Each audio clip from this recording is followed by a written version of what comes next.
You ain't bout it, you ain't bout it, you ain't kick on the mic. You ain't bout it, you ain't bout it, you ain't kick on the mic. You can go and subscribe cause I be on it right. You ain't bout it, you ain't bout it, you ain't kick on the mic. Bears fans, the Chicago Bears finally have a proven OC. Hey, what's going on, Bears fans? Thank you so much for joining me for another episode of Keek on the Mic, the podcast all about the Chicago Bears. As always, if you're new to the channel, make sure you hit that subscribe button and the notification to catch all Bears content right here on the podcast. The Chicago Bears just the other day hired Shane Waldron to be their next offensive coordinator. So today on the podcast, I wanted to break down some of his film as the OC of the Seattle Seahawks and just show you guys what he actually brings to the Chicago Bears offense and why we are in for a major treat and a major upgrade over Luke Getsy. Bears fans, first things first, in Shane Waldron, the Bears are getting someone who is smart, adaptable, innovative, and experienced. And I think that is the huge thing that I love about this hiring of Shane Waldron is that he's going to put his players in the best situations to succeed. And he's going to continue to play to his players' strengths, whether it's Justin Fields, whether it's Caleb Williams, it does not matter. He's going to make sure his players, in terms of personnel-wise and scheme and play design, that he's going to put his players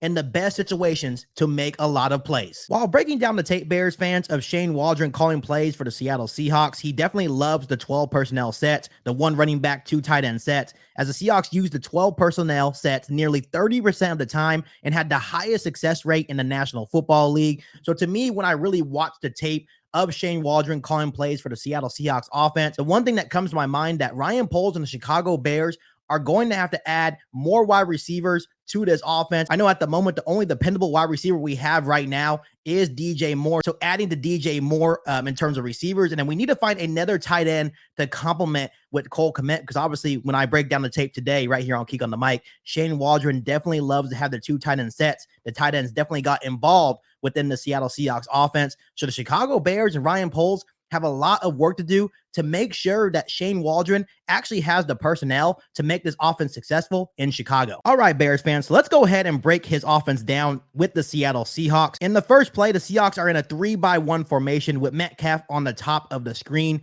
Geno Smith's job is to read the weak safety, because if that safety chooses to creep up, that would then leave DK Metcalf one-on-one to make a play outside the numbers or even on a simple slant route. Once the play begins, the safety acts like he is going to help on the outside, but then drifts in a little bit, leaving DK wide open on a slant route. DK then makes an amazing play and does the rest. The reason this play worked so well, Bears fans, was because of Geno Smith. You can see that Geno Smith has his eyes on the weak safety the whole time, but then drifts his eyes to the right of the field, which makes the safety pursue just enough to leave Metcalf open on the slant. This is a good and simple throw for Geno Smith to make, and also simple play design by Shane Waldron. Sometimes you don't have to overcomplicate things, Bears fans, to find success. Great play all around by Shane Waldron, by Geno Smith, and especially DK Metcalf here. Moving on to this next play against the New Orleans Saints, they are giving the Seahawks a cover 2-man look. So the Seahawks are in a 12 personnel, and on this certain play, tight end Noah Fant is being lined up against the Saints linebacker, and this Saints linebacker is pretty good in his own right, but we all understand that this is going to be a mismatch on an athletic tight end like Noah Fant. On this certain personnel, on this certain play, this linebacker cannot cover an athletic tight end like Noah Fant.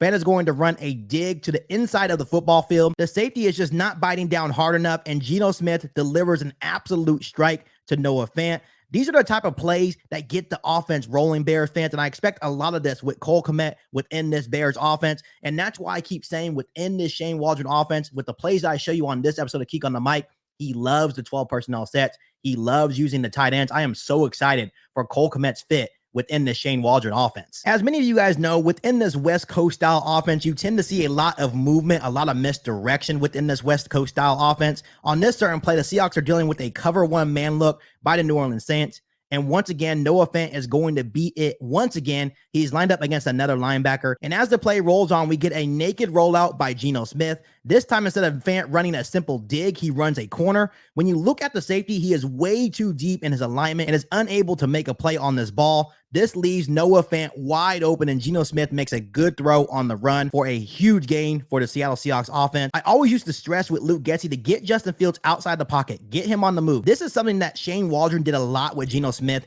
getting him on the move and connecting on these easy throws, and I absolutely love it. Make your quarterback comfortable. Once again, Shane Waldron compared to Luke Getsy ability. He is going to play to Justin Fields' strengths. If we draft Caleb Williams, he's going to play to Caleb Williams' strengths. He is going to play to all his playmaker strengths, and I absolutely love it because it's not rocket science, Bears fans. We're not sending people to the moon here. Shane Waldron keeps things simple, but also his play design is just so creative and so innovative, and it just makes for a lot of explosive play, especially when you watch the tape of the Seattle Seahawks offense. Bears fans, I do want you guys to understand that Shane Waldron's offense is a heavy run-first offense. All these plays stem off a strong run game from guys like Kenneth Walker, who under Shane Waldron has had almost 2,000 yards rushing and 17 touchdowns the last 2 seasons. So I expect a heavy dose of Khalil Herbert and Roschon Johnson in this Shane Waldron-led offense. Once again, I am super excited about the fit. I'm super excited about the personnel that he's going to bring. Once again, Ryan Poles and the Chicago Bears have a whole lot of work to do